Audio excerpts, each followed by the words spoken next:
It's the so-called green snake. So now we're heading for the city.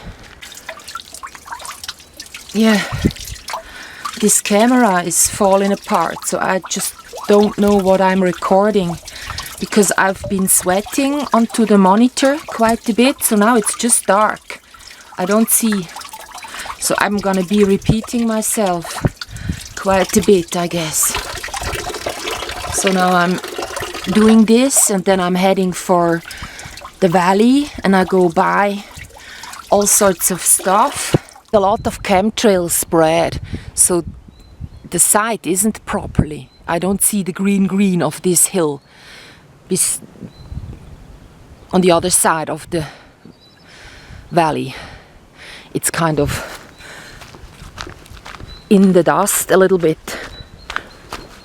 You know, even if there is no chemtrail up there right now, to me it's like there have been a lot of stripes in the air yesterday, so they might still be up there because the earth is hot, the air rising, therefore everything that wants to come down has a hard time doing so. So if it's small particles, probably they'll stay up there a few longer than one would expect. So yeah, I'm heading for the valley and it's again me, you know, not having a cable car ticket anymore. I actually have money, so I could buy a ticket, but yeah, with all the troubles and the also creative processes going on in my life, I do better if I have some sort of sport and fitness cardio-wise in my life. So sweating off the toxins is good. And actually I said that I wanted to make more stomach stuff. And also, whoa, this one came down, you know, somewhere from there. So that's what I'm saying. These roads aren't like safe. It's not that they are like the same, like in Brazil when you go. I saw stuff. There is a series with these real difficult roads in Peru and Brazil and India. And there is Europeans driving them and Americans, like a lady and a man, I remember, were competing against each other, like, you know, competing. The hardness of those roads was the challenge, and you could see how they are doing in a documentary. So he was sometimes freaking out because of how steep the road was kind of ending, and how narrow the roads were, and how badly kept they were too. So he was like, you know, and she was a bit more collected about it, but still didn't like it too much. They had to like really be good drivers. But you know, whenever there is a movie like team, a movie made, a team around, you know, these people aren't like gonna die. But I have to say, there once was a prom class, it's called maybe in English, the last year in the official school, and one girl there jumped down from a roof and she died. So you never know what people do or what might happen in a documentary. But yeah, the roads were difficult and you saw crashes, like cars not making it to stay on the road, you know, in difficult conditions when it rains or even when there is a landslide. So those cars were down like there, you know, you could like always see them. So that documentary is far worse than what I got to endure right here.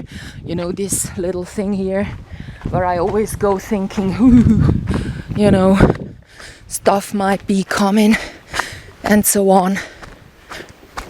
Yes, I'm at home and I'm not doing the stomach work but you know, I still have some real you know, stomach strength from last year's exercise, because I was exercising half a year at least, always laying on the floor, doing the upside down beetle and sort of moving my legs, and then laying on the side, and also then, you know, moving at least, and like strengthening, hold on, oops, the muscles in that position. I haven't really done anything on my stomach because, yeah, it took me a while until I realized that one would be something too. You know, all the ladies with the good butts, they're laying on their stomach or they are on all fours, and in that position they move. So that one gives you good booty. But you know, walking up here is quite some, you know, booty challenge. So yeah, and I've done it like 20 times by now. I have to go and count. I probably always made a video, so it's possible to check. Maybe it's just 15 times, I don't know. You know,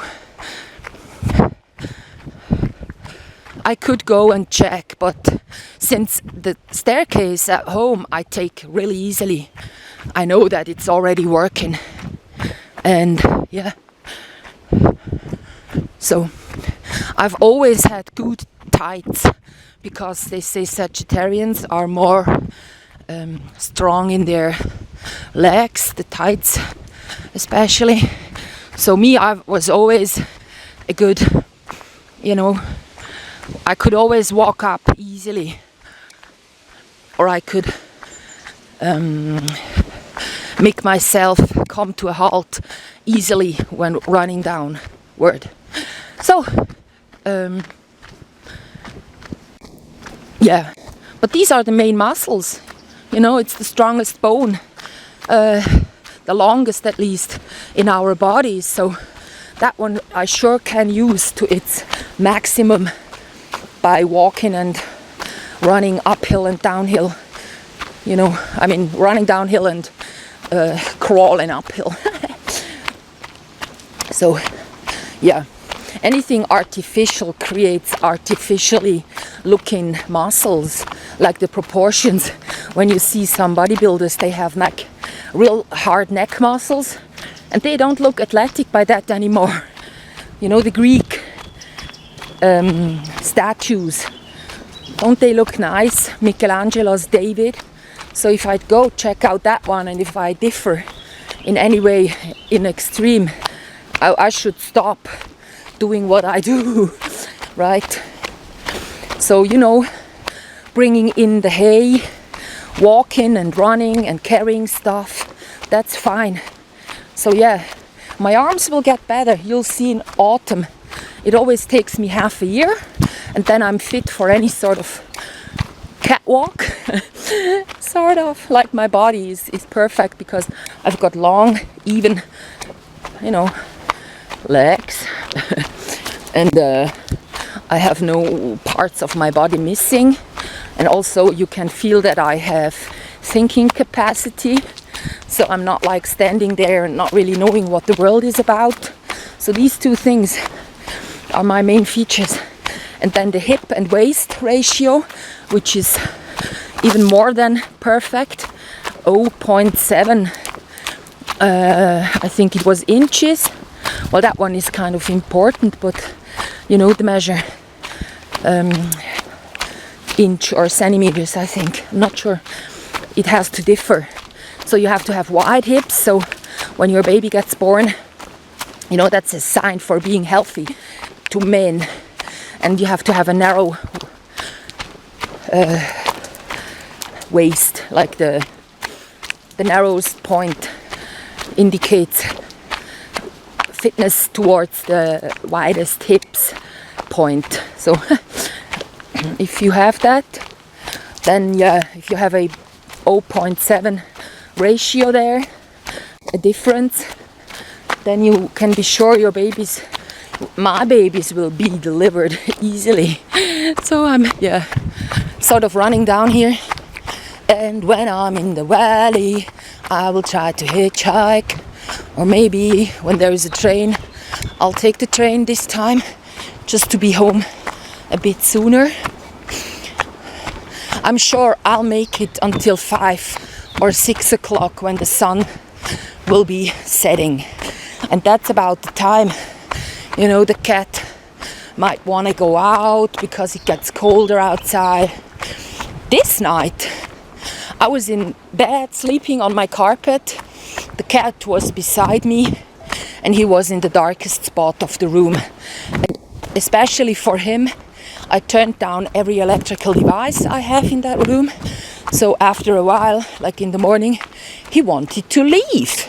So he actually jumped up that 80 centimeters to the window shelf.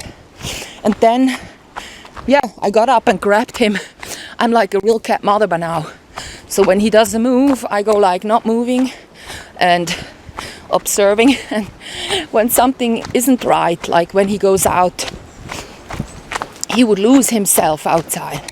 Today he has no drink outside, no cold shelter where he's safe. So it's good I kept him inside. But my mood is like he hasn't eaten. So I'm not like, all relaxed and stuff. Summer has started. I actually should be going to Zurich with my rubber boat, and it's not that I'm saying, ooh, the cat kind of binds me staying home. No, I'm not saying that. I'm just saying,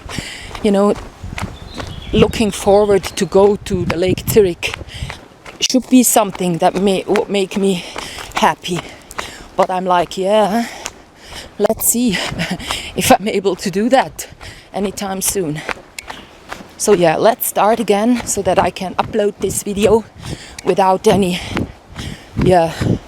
YouTube 15 minutes. So we are at our halfway bench, which is down there. Nice. There is some fog in the air though. It's not this perfect clear weather.